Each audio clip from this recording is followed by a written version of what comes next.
तो आज से हम अपना स्टार्ट कर रहे हैं human anatomy and physiology B pharma first semester को। ठीक है, तो मैंने कहा था कि 26 सितंबर से आपको स्टार्ट कर दी जाएंगी सारी क्लासेस। ठीक है, तो यहाँ पे आज जो हम इस वीडियो में बात करने वाले, जो हमारा पहला चैप्टर दिया गया है इंट्रोडक्शन टू ह्यूमन बॉडी, इसी के बारे में हम देखने वाले हैं। टोटल इसमें हमारे 4 टॉपिक्स आते हैं जो आज के वीडियो में देखने वाले हैं, पहला और दूसरा टॉपिक देखने वाले हैं। तो यहाँ पे पहले समझते हैं कि हमारा जो सब्जेक्ट है ह्यूमन एनाटॉमी एंड फिजियोलॉजी, उसका मतलब आखिर होता क्या है। ठीक है, ह्यूमन आपको पता है। ठीक है, एनाटॉमी का मतलब क्या होता है, स्ट्रक्चर, तो आप अपने नोट्स में लिख लेंगे। एनाटॉमी का मतलब क्या होता है, स्ट्रक्चर, और फिजियोलॉजी का मतलब होता है फंक्शन। जब हम क्या करेंगे, किसी भी ह्यूमन बॉडी के स्ट्रक्चर और उसके फंक्शन के बारे में स्टडी करेंगे, उसी को बोलते हैं हम ह्यूमन एनाटॉमी एंड फिजियोलॉजी बोलते हैं। देखिए, कुछ लोग ऐसे होंगे जो यूपी बोर्ड से हैं, तो क्या करेंगे, जब आप शुरुआत कर रहे हैं बी फॉर्मा, ठीक है, तो क्या करेंगे कि पेंसिल से अपने नोट्स में वर्ड का मतलब जरूर से लिख लेंगे। मैंने बताया कि एनाटॉमी का मतलब क्या होता है, स्ट्रक्चर, और फिजियोलॉजी का मतलब होता है फंक्शन। स्ट्रक्चर का मतलब होता है कि कैसे हमारा बना होता है कोई भी पार्ट, जैसे हार्ट कैसे बना होता है, हार्ट में क्या कौन कौन से पार्ट होते हैं, तो वह हमारा आ जाएगा स्ट्रक्चर में आ जाएगा। अब फंक्शन की बात करते हैं कि हमारा जो हार्ट है वह काम कैसे करेगा, मीन्स कि ब्लड को पंप कैसे करेगा, उसी को बोलते हैं फंक्शन बोलते हैं। तो ऐसे आप एग्जांपल से डिफाइन कर सकते हैं। तो एनाटॉमी और फिजियोलॉजी का मतलब होता है जब क्या करेंगे, हम किसी भी ह्यूमन बॉडी के स्ट्रक्चर और उसके फंक्शन के बारे में स्टडी करेंगे, उसी को हम बोलते हैं ह्यूमन एनाटॉमी एंड फिजियोलॉजी बोलते हैं। और इसी को शॉर्ट फॉर्म में जो हम बोलते हैं HAP बोलते हैं। ठीक है, HAP, H फॉर हो गया हमारा ह्यूमन, और A फॉर हो गया हमारा एनाटॉमी, P फॉर हो गया फिजियोलॉजी। अब आइए समझते हैं हमारा एनाटॉमी होता क्या है, यहाँ पे डिटेल में समझेंगे। अभी मैंने बताया कि एनाटॉमी का मतलब क्या होता है, स्ट्रक्चर। एनाटॉमी का मतलब क्या हो जाएगा, स्ट्रक्चर। तो ऐसे आप अपने नोट्स में लिख लेंगे पेंसिल से। ठीक है, जब हम क्या करेंगे, ह्यूमन बॉडी के किसी भी पार्ट के स्ट्रक्चर के बारे में स्टडी करेंगे, उसी को बोलते हैं हम एनाटॉमी बोलते हैं। और वह स्ट्रक्चर जो होता है किसी दूसरे से कैसे रिलेशन रखता है, ठीक है, उसी को बोलते हैं कि जब हम क्या करते हैं, ह्यूमन बॉडी के किसी भी पार्ट के स्ट्रक्चर के बारे में स्टडी करेंगे, उसी को बोलते हैं हम एनाटॉमी बोलते हैं। जैसे मान लीजिए कि अगर मैं किसी टिश्यू के बारे में स्टडी करूंगा, उसको बोलेंगे हम एनाटॉमी बोल सकते हैं। अगर हम सेल के बारे में स्टडी करेंगे तब भी हम एनाटॉमी बोल सकते हैं। ठीक है, तो अगर हम टिश्यू के बारे में स्टडी करते हैं, उसको बोलते हैं हिस्टोलॉजी बोलते हैं। हिस्टो का मतलब होता है टिश्यू होता है, टिश्यू होता है, और लॉजी का मतलब क्या होता है, स्टडी होता है। जब हम टिश्यू के बारे में स्टडी करेंगे, ठीक है, उसी को बोलते हैं हिस्टोलॉजी। और साइटोलॉजी का मतलब होता है, एंड साइटोलॉजी का मतलब होता है कि स्टडी ऑफ सेल। ठीक है, जब हम सेल के बारे में स्टडी करेंगे, तो साइटो वर्ड कहीं पे भी आए, साइटो का मतलब होता है क्या, सेल होता है, और लॉजी का मतलब क्या होता है, स्टडी होता है। जब हम क्या करेंगे, सेल की स्टडी करेंगे, उससे बोलेंगे साइटोलॉजी। जैसे मान लेते हैं कि ये सेल है हमारी, सेल में हमारा हो गया न्यूक्लियस हो गया, माइटोकॉन्ड्रिया हो गया, यहाँ पे इंडोप्लाज्मिक रेटिकुलम हो गया, इस तरीके से यहाँ पे गोल्जी बॉडीज़ हो गई। तो यहाँ पे हम क्या कर रहे हैं, स्ट्रक्चर के बारे में स्टडी कर रहे हैं कि यहाँ पे हमारा माइटोकॉन्ड्रिया, यहाँ पे न्यूक्लियस, यहाँ पे गोल्जी बॉडीज, और यहाँ पे साइटोप्लाज्म, यहाँ पे सेल मेम्ब्रेन। ये हमारा क्या हो रहा है कि स्ट्रक्चर के बारे में, मीन्स कि सेल कैसे बना है, किन किन पार्ट से मिलके बना है, तो ये हमारा स्ट्रक्चर हो गया। ठीक है, और फिजियोलॉजी का मतलब क्या होता है, फिजियोलॉजी वर्ड का मतलब होता है फंक्शन। अभी मैंने ऊपर बताया था फिजियोलॉजी का मतलब क्या होता है, फंक्शन। तो आप अपनी नोट्स में लिख लेंगे कि फिजियोलॉजी का मतलब क्या होता है, फंक्शन होता है। मीन्स कि हमारा कोई भी बॉडी पार्ट कैसे काम करता है, उसी को बोलते हैं फिजियोलॉजी बोलते हैं। जैसे मैंने बताया कि अभी सेल के बारे में बता रहा था, तो सेल के माइटोकॉन्ड्रिया होती, न्यूक्लियस होता है, गाल्जी बॉडीज होती, मैंने बता दिया। अब जैसे आपने सुना होगा कि जो हमारी माइटोकॉन्ड्रिया, उसको बोलते हैं powerhouse of the cell बोलते हैं, क्योंकि ये क्या करता है, एटीपी बनाता है। ठीक है, अब एटीपी माइटोकॉन्ड्रिया कैसे बनाता है, वही हमारा आ जाएगा फिजियोलॉजी में आ जाएगा। कैसे बनाता है मीन्स कि कैसे काम करता है हमारा जो माइटोकॉन्ड्रिया, यही हमारा कहलाएगा फिजियोलॉजी। जैसे मैं दूसरे लैंग्वेज में बताऊं कि जैसे मैंने अभी हार्ट का एग्जांपल दिया था कि हार्ट में कि आप क्या करेंगे, हार्ट का मान लीजिए ऐसे डायग्राम बना लिए। अब हार्ट में मान लेते हैं कि दायां लिन, बायां लिन, दायां निलय, बायां निलय, मीन्स कि राइट एट्रियम, लेफ्ट एट्रियम, ये सारी चीज़ें ये हमारा आ जाएगा एनाटॉमी में आ जाएगा। अब मैं बोल दूं कि यहाँ पे पहले सबसे पहले ब्लड यहाँ पे आया, फिर यहाँ गया, फिर इसके बाद लंग्स में गया, ठीक है, ये हमारा आ जाएगा फिजियोलॉजी में। मीन्स कि कैसे फंक्शन करता है, कैसे हमारा जो है हार्ट काम करता है, वह हमारा आ जाएगा किसमें, फिजियोलॉजी में आ जाएगा। ठीक है, तो आई होप आपको समझ में आ गया होगा। फिजियोलॉजी का मतलब होता है फंक्शन या बोल सकते हैं मैकेनिज्म। ठीक है, कि जब हम क्या करेंगे कि हमारा जो बॉडी पार्ट है, ह्यूमन बॉडी पार्ट है, कैसे वह काम करता है, जब उसके बारे में स्टडी करेंगे उसी को बोलते हैं फिजियोलॉजी बोलते हैं। देख लीजिए कुछ ऐसे स्टूडेंट हैं जो यूपी बोर्ड से, तो उनको थोड़ी प्रॉब्लम हो रही होगी, लेकिन क्या करेंगे धीरे धीरे आप सीखते जाएंगे, मीनिंग क्या करेंगे आप लिखते जाएंगे। जिस लैंग्वेज में आपको समझ में आए आप क्या करिए उसको पेंसिल से ज़रूर से लिख लिया करिए अपने नोट्स में। और मैं नोट्स आपको दे ही रहा हूँ, आप नोट्स इंग्लिश में यहाँ से लिख सकते हैं, और जो मैं सारी चीज़ें आपको समझा रहा हूँ वो क्या करेंगे आप अपने नोट्स में पेंसिल से लिख सकते हैं। ठीक है, यहाँ पे मैंने फिजियोलॉजी में एग्जांपल भी दिया है कि जब हम क्या करेंगे अगर किडनी हमारी कैसे काम करती है, ठीक है, उसके बारे में स्टडी करेंगे तो वह भी हमारा फिजियोलॉजी कहलाएगा। अगर हार्ट कैसे काम करता है तो वह भी हमारा फिजियोलॉजी में आएगा। जब किडनी कैसे काम करती है उसको बोलते हैं रीनल फिजियोलॉजी बोलते हैं। रीनल का मतलब होता है किडनी होती है, ठीक है। और कार्डियो फिजियोलॉजी का मतलब होता है हार्ट कैसे काम करता है। कार्डियो वर्ड कहीं पे आया तो कार्डियो का मतलब क्या होता है, हार्ट होता है। तो ये सब मीनिंग जरूर से लिख लीजिएगा। मैंने कई वर्ड यहाँ पे आपको बताए हैं, मैं एक बार फिर से रिमाइंडर करा देता हूँ सारे वर्ड, ठीक है। बस वीडियो को थोड़ा लॉन्ग भले ही होगी लेकिन आपको बहुत सारी चीज़ें यहाँ से आप बहुत सारी चीज़ें सीख के जाएंगे और आपको कभी भूलने वाला भी नहीं है। और अगर आपको ये नोट्स चाहिए तो आप सर्च कीजिएगा जाके प्ले स्टोर पे, ठीक है। प्ले स्टोर पे जाके सर्च करेंगे ट्रिक फार्मेसी, वहाँ पे मेरा ऐप आपको मिल जाएगा, वहाँ से उसको डाउनलोड कर लीजिएगा, वहीं पे आपको सारी नोट्स मिल जाएगी, ठीक है। तो यहाँ पे मैंने अभी आपको समझाया था हिस्टो का मतलब क्या होता है, अगर आपको याद हो तो कमेंट बॉक्स में जरूर से बताइएगा। हिस्टो का मतलब होता है टिश्यू, लॉजी का मतलब होता है स्टडी। रिमाइंडर करा रहा हूँ, आप अपने नोट्स में लिख लीजिएगा। साइटो का मतलब होता है टिश्यू और साइटो का मतलब होता है सेल, और लॉजी का मतलब होता है स्टडी। और यहाँ पे देख लीजिए रीनल वर्ड आया, रीनल का मतलब होता है किडनी, और यहाँ पे कार्डियो वर्ड आया, कार्डियो का मतलब होता है हार्ट होता है। तो ये सब वर्ड आप जरूर से याद करके रखिएगा, तभी आपको ये चीज़ भी पूरी समझ में आने वाली है। नहीं तो कहीं पे कार्डियोलॉजी रीनल आ गया तो ये आप वर्ड समझ जाएंगे, सोचेंगे कहाँ से नया वर्ड आ गया, ठीक है। अब जानते हैं कि हमारा जो HAP है, मीन्स की ह्यूमन एनाटॉमी एंड फिजियोलॉजी, इसका स्कोप का कहाँ कहाँ है, मतलब इसका काम कहाँ कहाँ पे आता है। सबसे पहला कि अगर हम HAP पढ़ रहे हैं तो HAP पढ़ने से क्या होता है कि हम सभी बॉडी कैसे हमारी काम करती है, मीन्स कि हार्ट कैसे काम करता है, लंग्स कैसे काम करता है, किडनी कैसे काम करती है, फेफड़ा कैसे काम करता है, सारी चीज़ों के बारे में पता चल जाता है क्योंकि हम इसी सब्जेक्ट में पढ़ते हैं। और हमें इसके साथ साथ इसके स्ट्रक्चर के बारे में पता चल जाता है कि हमारा जो लंग्स है उसमें क्या क्या चीज़ें पाई जाती है, एल्वुलाई कहाँ होता है, ब्रोंकिया कहाँ होता है, ब्रोंक्यूल्स कहाँ होते हैं, ये सारी चीज़ें पता चल जाती है। हार्ट में जैसे कि कहाँ पे राइट एट्रियम है, लेफ्ट एट्रियम कहाँ पे है, ये सारी चीज़ें हमें पता चल जाती है HAP में जब हम पढ़ते हैं। तो हमें HAP क्या करता है कि ह्यूमन बॉडी के जो पार्ट्स हैं उसके स्ट्रक्चर के बारे में, उसके फंक्शन के बारे में बताने का काम करता है। दूसरा यहाँ पे जो दिया गया है इसको कि जब हम एनाटॉमी एंड फिजियोलॉजी इसलिए पढ़ रहे हैं कि क्योंकि ये क्या करता है कि हमारे बॉडी का कितना टेम्परेचर ये बताने का काम करता है कि हमारे बॉडी का जो मीन्स कि अगर आँख का pH कितना है, ठीक है, हमारे सलाइवा का pH कितना है, ये सारी चीज़ें बताने का काम भी करता है, ठीक है। हमारे स्टमक में जो HCl सिक्रेशन हो रहा है उसका pH क्या है, ठीक है। तो ये सारी चीज़ें बताने का काम कौन कर रहा है, हमारा HAP कर रहा है, एनाटॉमी एंड फिजियोलॉजी कर रहा है।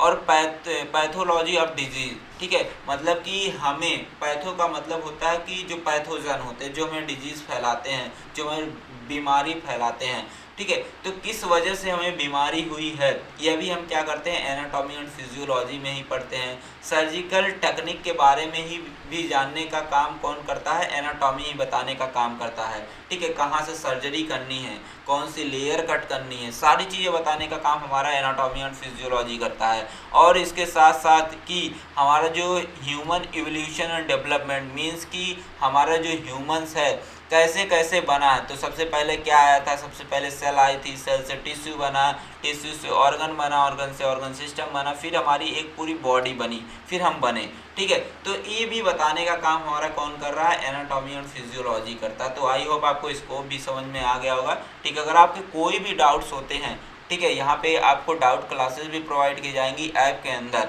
ठीक है, तो यहाँ पे सारी चीज़ें आपको प्रोवाइड की जाने वाली। अब बात करते हैं जो हमारा अगला हेडिंग आता है, लेवल ऑफ स्ट्रक्चरल ऑर्गेनाइजेशन के बारे में। तो यहाँ पे आपको मैं बता दूं, जो आपके एग्जाम में क्वेश्चन पूछे जाते हैं एनाटॉमी एंड फिजियोलॉजी एग्जाम में 100% आते हैं 2-2 नंबर के। तो 4 नंबर अगर आपने यहाँ से ये दोनों डिफिनेशन याद कर ली तो 4 नंबर आपके यहाँ से फिक्स हो गए। ठीक है, तो अब आगे बात करते हैं, देखते हैं कि लेवल ऑफ स्ट्रक्चरल ऑर्गेनाइजेशन के बारे में। ठीक है, यहाँ पे जो हमारा बॉडी होता है, एक बॉडी जो होती है 6 लेवल ऑफ ऑर्गेनाइजेशन से मिलके बनी होती है। वह 6 ऑफ लेवल ऑर्गेनाइजेशन कौन से, पहला आता हमारा केमिकल लेवल आता है जिसको हम मॉलिक्यूलर लेवल भी बोलते हैं, दूसरा आता है सेलुलर लेवल। ठीक है, सेलुलर का मतलब होता है सेल। ठीक है, अगला आता है हमारा टिश्यू लेवल आता है, फिर ऑर्गन लेवल, फिर सिस्टम लेवल, फिर ऑर्गेनिज्म लेवल, मीन्स की बॉडी एक हमारी बनती है। तो यहाँ पे पहले आपको समझा दे, जो डायग्राम यहाँ पे मैंने बनाया है इसको आपको दिखा के समझा देते हैं। ठीक है, यहाँ पे देख सकते हैं हमारा सबसे पहले आता है एटम आता है। ठीक है, एटम ऐसे पार्टिकल होते हैं जो डिवाइड नहीं होते, सबसे छोटा पार्टिकल हमारा एटम ही बोल सकते हैं। एटम से भी छोटे होते हैं, इलेक्ट्रॉन, प्रोटॉन, न्यूट्रॉन होते हैं, लेकिन यहाँ पे हम मान रहे हैं एटम। ठीक है, एटम से हमारा क्या बनता है, मॉलिक्यूल्स बनेंगे। कई मान लेते हैं एक एटम हमारा एक है, ये हमारा एटम है हाइड्रोजन एटम में बोल लेते हैं इसको। ये हमारा यहाँ पे ऑक्सीजन है। ठीक है, ऑक्सीजन है। अब यहाँ पे मान लेते हैं कि हाइड्रोजन ऑक्सीजन मिलेंगे तो क्या बनाएंगे, H2O बनाएंगे। ठीक है, 2 हाइड्रोजन मिले, ठीक है, और एक ऑक्सीजन मिले, तो ये हमारे क्या कहलाएंगे, जो सिंगल है ये हमारे कहलाते हैं एटम कहलाते हैं। फिर से समझा देते हैं और फिर से ध्यान से देखिएगा। एटम का मतलब होता है कि ऐसे पार्टिकल जो डिवाइड ना हो उसको बोलते हैं एटम बोलते हैं। ठीक है, तो यहाँ पे मान लेते हैं ये हमारा क्या है, एक एटम है। ये एटम हमारे किसके हैं, ये मान लेते हैं ऑक्सीजन के एटम है। यहाँ पे 2 एटम मैं दिखा देता हूँ इस तरीके से। ये मान लेते हैं मेरे हाइड्रोजन है। ठीक है, हाइड्रोजन के हैं। ठीक है, ये हमारे क्या है, एटम कहलाएंगे। जैसे हाइड्रोजन, ऑक्सीजन, सोडियम, ये सब हमारे क्या एटम है। और इन्हीं एटम को आपस में मिलाएंगे तो हमारा क्या बनता है, मॉलिक्यूल्स बनता है। मान लेते हैं कि 2 हमारे यहाँ पे हो गए हाइड्रोजन के एटम हो गए, एक बीच वाला हो गया हमारा ऑक्सीजन हो गया, तो ये मिलके हमारे क्या बना लिए, H2O। अब ये हमारा H2O है क्या है, एक तरीके का मॉलिक्यूल्स है। ठीक है, एटम हमारे ये सिंगल वाले हैं और हमारे मॉलिक्यूल्स क्या है, जब हमारे एटम मिलके बनेंगे क्या बनाएंगे, मॉलिक्यूल्स बनाएंगे। फिर यहाँ पे आता है अगला हमारा आता है सेलुलर लेवल आता है, थोड़ा छोटा दिख रहा होगा। ठीक है, तो यहाँ पे सेलुलर लेवल का मतलब होता है जब हमारे एटम्स आपस में मिलते हैं तो हमारे बनाते हैं सेलुलर लेवल बनाते हैं। फिर उसके बाद आता है हमारा टिश्यू लेवल। टिश्यू लेवल का मतलब होता है कि जब हमारे कई सारे सेल्स मिलते हैं आपस में कंबाइन होते हैं तो हमारे बनाते हैं टिश्यू लेवल बनाते हैं। फिर उसके बाद आता है ऑर्गन लेवल आता है। ऑर्गन लेवल का मतलब होता है कि जब कई हमारे टिश्यू आपस में मिलते हैं तो हमारे बनाते हैं ऑर्गन लेवल बनाते हैं। और हमारा अगला आता है सिस्टम लेवल आता है। सिस्टम लेवल का मतलब होता है जब कई ऑर्गन्स आपस में मिलते हैं तो हमारे बनाते हैं सिस्टम लेवल बनाते हैं। और जब कई हमारे system level, total 11 system level होते हैं, अभी आपको ट्रिक के साथ याद कराने वाला हूं, इसलिए मेरे चैनल का नाम भी है ट्रिक फार्मेसी।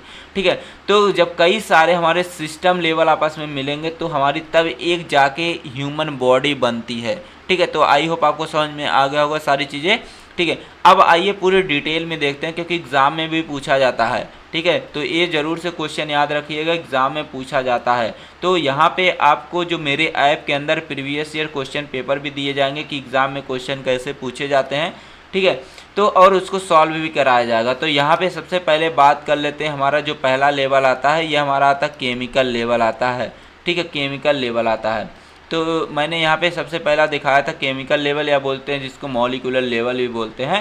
ठीक है, तो यहाँ पे केमिकल लेवल जो होता है ये हमारा सबसे पहला लेवल होता है। अगर 6 लेवल ऑफ ऑर्गेनाइजेशन की बात करें, ठीक है, तो उसमें सबसे पहला जो हमारा आता है ये हमारा केमिकल लेवल आता है। और ये सबसे लोएस्ट लेवल होता है क्योंकि इसमें एटम होते हैं हमारे। ठीक है, एटम और मॉलिक्यूल्स होते हैं, वह हमारे छोटे पार्टिकल्स होते हैं। ठीक है, और दूसरे पॉइंट की बात करते हैं कि जो हमारा केमिकल लेवल होता है ये हमारे एटम से मिलके बना होता है, मॉलिक्यूल से मिलके बना होता है, जैसे हमारे नाइट्रोजन, कार्बन, हाइड्रोजन, ये सब हमारे एटम हैं और यही एटम आपस में मिलते हैं तो हमारे बनाते हैं मॉलिक्यूल्स बनाते हैं। अब बात करते हैं दूसरे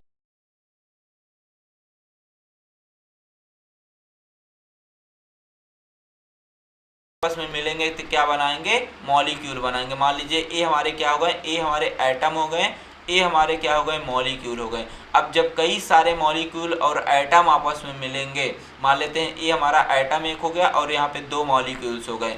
अब ये दोनों आपस में मिलेंगे तो क्या हमारे बनाएंगे, सेल बनाएंगे, मीन्स कि सेलुलर लेवल बनाएंगे। ठीक है, तो हमारे जो सेलुलर लेवल होते हैं ये हमारे एटम से मिलके बने होते हैं और मॉलिक्यूल से मिलके बने होते हैं और ये क्या बनाते हैं, जब आपस में मिलते हैं तो एक सेल बनाते हैं।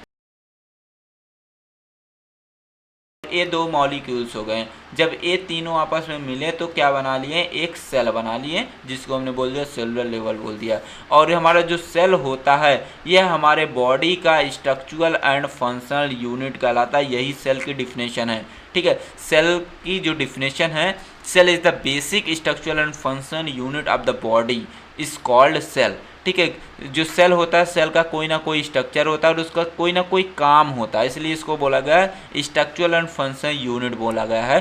तो आई होप आपको यह भी पॉइंट समझ में आ गया होगा।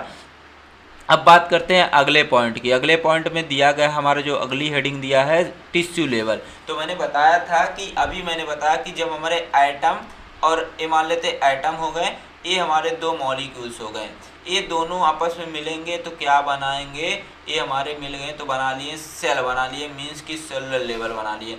अब जब हमारी कई सारी सेल्स, मान लेते हैं कि एक सेल हमारी ए हो गई, फिर दूसरी सेल हमारी ए हो गई, तीसरी सेल हमारी ए हो गई। अब ये जब कई सारे सेल आपस में मिलेंगे तो क्या हमारे बनाते हैं, यहाँ पे बनाते हैं सर टिश्यू लेवल बनाते हैं, टिश्यू बनाते हैं। जब कई सारे सेल आपस में मिलेंगे तो यह हमारे बनाएंगे टिश्यू लेवल बनाते हैं। ठीक है, और इन टिश्यू का कोई ना कोई क्या होता है, काम होता है। तो अलग अलग टिश्यू का क्या है, एक एक काम है। ठीक है, तो यहाँ पे देख लेते हैं, आगे ये सारी चीज़ें डिटेल में आप पढ़ेंगे, यहाँ पे बस ऐसे इंट्रोडक्टिव के लिए पढ़ रहे हैं। ठीक है, तो यहाँ पे टिश्यू लेवल का मतलब होता है कि ग्रुप ऑफ सेल को क्या बोलते हैं, टिश्यू बोलते हैं। तो और सभी टिश्यू का कोई ना कोई एक पार्टिकुलर काम होता है। जैसे नर्व टिश्यू की बात करते हैं, नर्व टिश्यू का काम अलग है, मीन्स की इम्पल्स को ले जाना ले आना। और एपिथेलियल का काम क्या है कि बॉडी के आउटर जो कवरिंग होती है एपिथेलियल से ही होती है। ठीक है, ये क्या करता है कि हमारे जो ऑर्गन्स होते हैं उनको प्रोटेक्ट रखने का काम करता है। नर्वस टिश्यू हो गए। ठीक है, सॉरी मैंने नर्वस टिश्यू दो बार लिख दिए, तो इसको यहाँ से क्या करेंगे, इसको यहाँ से कट कर लेंगे। ठीक है, दो बार लिखा गया है। यहाँ पे कनेक्टिव टिश्यू क्या करता है कि किन्हीं दो चीज़ों को कनेक्ट करने का काम करता है। ये सारी चीज़ें हमारे हो गए। ठीक है, अब बात करते हैं, हमारा अगला आता है ऑर्गन लेवल के बारे में आता है। मैंने बताया अभी कि हमारे एटम मिले और मॉलिक्यूल्स मिले तो क्या बनाएं सर, सेल बनाएं। अब जब कई सारे सेल मिलेंगे तो क्या बनाएंगे, टिश्यू बनाएंगे। अब जब कई सारे टिश्यू मिलेंगे तो क्या बनाएंगे सर, हमारे बनाएंगे ऑर्गन बनाएंगे। ठीक है, यहाँ पे लिखा गया कि जब दो या दो से अधिक टिश्यू आपस में कंबाइन होते हैं तो क्या बनाते हैं, एक ऑर्गन बनाते हैं। और इन ऑर्गन का एक प्रॉपर काम होता है। जैसे ऑर्गन की बात करते हैं, जैसे हमारा हार्ट क्या है, एक तरीके का ऑर्गन है। अगर मैं बात करूँ यहाँ पे किडनी की बात करूं तो किडनी का क्या है, एक काम है। किडनी का क्या है, एक काम है। ठीक है, अगर मैं लंग्स की बात करूं तो जो लंग्स हमारा है, लंग्स का कोई ना कोई काम है। लंग्स क्या करता है कि गैसेस का एक्सचेंज करता है। हमारा जो हार्ट है, हार्ट क्या करता है, ब्लड की पंपिंग करता है। हमारा जो किडनी है यह क्या करता है, ब्लड को फिल्टर करने का काम करता है। तो हर ऑर्गन का कोई ना कोई एक काम होता है। ठीक है, यहाँ पे देख लीजिए एग्जाम्पल भी लिखा गया है सारी चीज़ें। अब बात करते हैं सिस्टम लेवल की। जो हमारा सिस्टम लेवल होता है, जब हमारे कई ऑर्गन, ठीक है, ऑर्गन्स मीन्स कि सभी ऑर्गन्स आपस में मिलते हैं। ठीक है, कई सारे ऑर्गन्स आपस में मिलते हैं तो ये क्या बनाते हैं, हमारे एक सिस्टम बनाते हैं। जैसे मैं बात करूं, अगर मैं रिस्पायरेटरी सिस्टम की बात करूं, रिस्पायरेटरी सिस्टम में हमारे कई चीज़ें आ जाएंगी। रिस्पायरेटरी सिस्टम हमारे माउथ भी आते हैं, ट्रैकिया भी आती है, लैरिंग्स भी आती है, इसमें लंग्स भी आते हैं। ठीक है, लंग्स भी आते हैं और इसके अंदर जो आता है एल्वुलाई आता है, यह भी आते हैं, ब्रोंक्यूल्स आते हैं। ये सारी चीज़ें मिलके तब हमारा एक बनाते हैं सिस्टम बना लिए। ठीक है, ये हमारा क्या होगा, ऑर्गन सिस्टम हो गया, ऑर्गन का पूरा झुंड। ठीक है, वही हमारा कहलाएगा ऑर्गन सिस्टम कहलाएगा। तो टोटल जो हमारी बॉडी होती है 11 ऑर्गन सिस्टम से मिलके बनी होती है। अभी मैं इसको आगे इसका ट्रिक देने वाला हूँ कि कैसे आप इन ऑर्गन सिस्टम को याद करेंगे। पहला digestive system, respiratory system, skeletal system, muscular system, cardiovascular system, urinary system, integumentary system, nervous system, endocrine system, reproductive system और लिम्फेटिक सिस्टम। इन्हीं 11 सिस्टम से मिलके पूरी हमारी एक क्या होती है, एक बॉडी बनती है, तब हम बनते हैं। ठीक है, यही 11 सिस्टम से, यही पूरे एनाटॉमी एंड फिजियोलॉजी में टोटल 11 सिस्टम ही पढ़ने हैं। अगर आप 11 सिस्टम के बारे में जान गए तो आप सभी दवाओं के बारे में जान जाएंगे और दवाएं कैसे काम करती हैं सारी चीज़ें आप जान जाएंगे।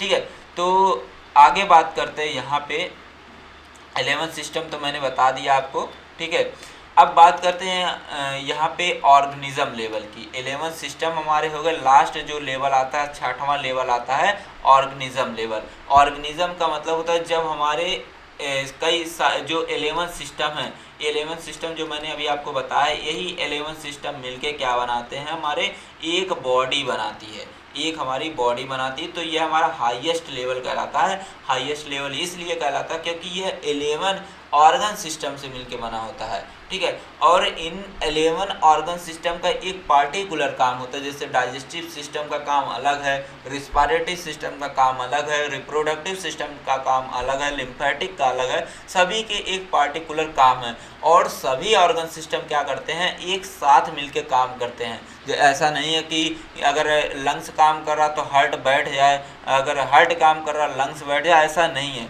सभी एक दूसरे से कोऑर्डिनेट करके काम करते हैं। ठीक है, अगर कोई एक अगर बैठ जाता है तो आप भी दुनिया से बैठ जाएंगे। ठीक है, तो आई होप आपको सारी चीज़ें समझ में आ गई होंगी। अब हमारा अगला हेडिंग आता है बॉडी सिस्टम। ठीक है, जो बॉडी सिस्टम मैंने बताया कि हमारी जो बॉडी होती है टोटल 11 सिस्टम से मिलके बनी होती है। सबसे पहला आता है muscular system, respiratory system, digestive system, integumentary system, circulatory system आ गया। फिर यहाँ पे आ गया एंडोक्राइन सिस्टम आ गया, एंडोक्राइन सिस्टम आ गया, इम्यून सिस्टम आ गया, रिप्रोडक्टिव सिस्टम आ गया, यूरिनरी सिस्टम आ गया, नर्वस सिस्टम आ गया और स्केलेटल सिस्टम। टोटल 11 सिस्टम होते हैं। अब 11 सिस्टम को याद करने के लिए मैं यहाँ पे आप सभी के लिए एक ट्रिक लाया हूँ और वह भी शानदार ट्रिक है। ट्रिक क्या है कि मिस्टर DIC रन्स। ठीक है, एक दो बार प्रैक्टिस करिएगा। Mister DIC runs. ठीक है, यहाँ पे सभी का मतलब समझ लेते। एम फॉर यहाँ पे मिस्टर जो लिखा है, एम फॉर हो गया हमारा क्या, एम फॉर हो गया सर मस्कुलर सिस्टम। ठीक है, एम फॉर हो गया मस्कुलर सिस्टम और आर फॉर हो गया हमारा रिस्पिरेटरी सिस्टम। ठीक है, तो हमारा मिस्टर से आप समझ गए होंगे। और डी फॉर हो गया हमारा यहाँ पे क्या हो गया सर, डाइजेस्टिव सिस्टम।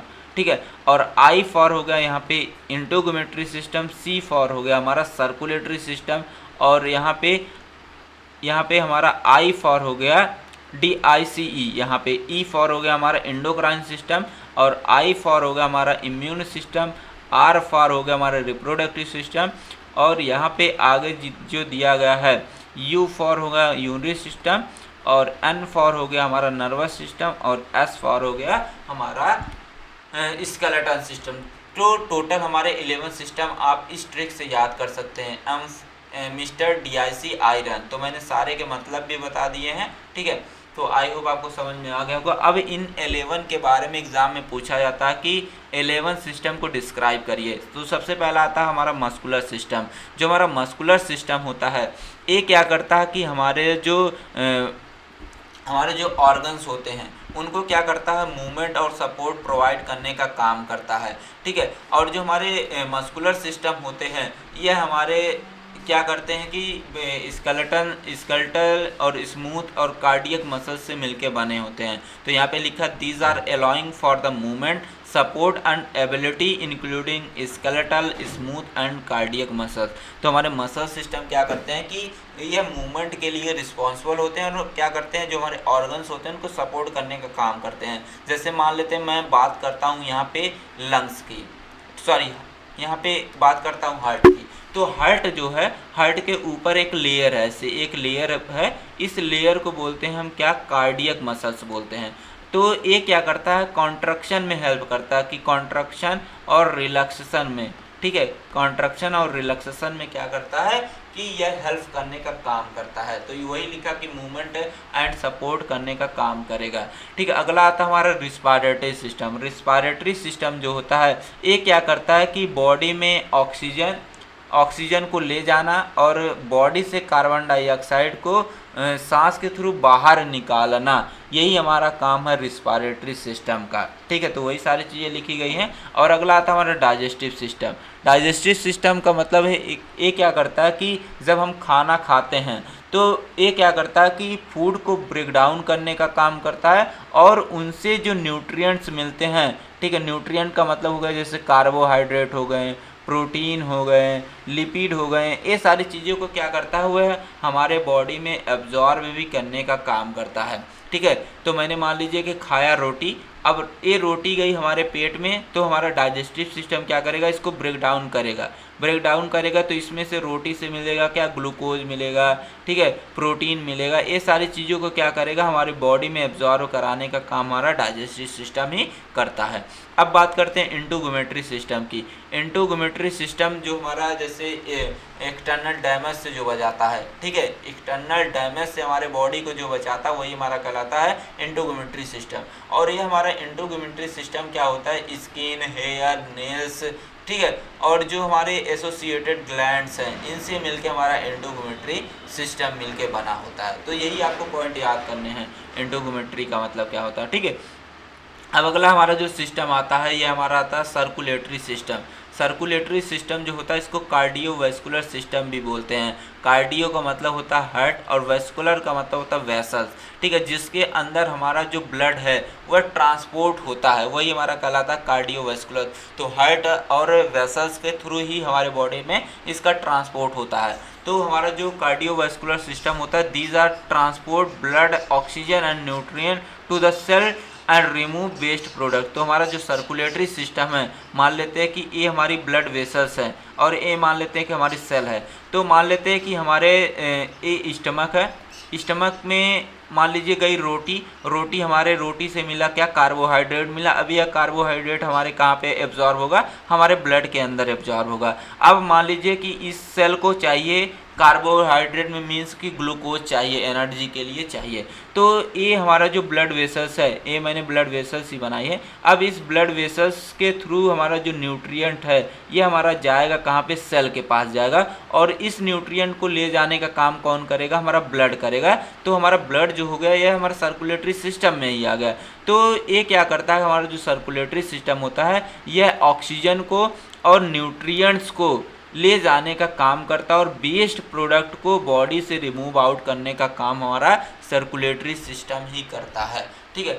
अब आगे बात करते हैं इंडोक्राइन सिस्टम के बारे में। तो हमारा जो इंडोक्राइन सिस्टम होता है ये क्या करता है, हार्मोन्स को प्रोड्यूस करता है और यही हार्मोन्स क्या करते हैं कि हमारे बॉडी में जितने सारे फंक्शन होते हैं जैसे ग्रोथ हो गए, मेटाबॉलिज्म हो गए, इनको क्या करता है, इनको रेगुलेट करने का काम करता है। अगर हमारे बॉडी में हार्मोन्स निकलना बंद हो जाएगा तो हमारा जीना हराम हो जाएगा, कोई भी चीज़ें हम नहीं कर पाएंगे, ठीक है, एकदम पागल हो जाएंगे। तो हमारा जो हार्मोन्स होता है बहुत ही इम्पोर्टेंट होता है। ये क्या करता है, जितने भी हमारे बॉडी में फंक्शन हो रहे हैं उसको रेगुलेट करने का काम करता है, मीन्स कि कैसे काम करना है। हार्मोन्स नहीं रहेगा तो आप बौने हो जाएंगे, हार्मोन्स नहीं है तो आप खुश ही नहीं होंगे, आपके अंदर हंसी ही नहीं आएगी। तो वह हमारा किसका कमाल है, एंडोक्राइन सिस्टम की ही देन है कि हम खुश रह रहे हैं, हमारे सारे ऑर्गन काम कर रहे हैं, ठीक है।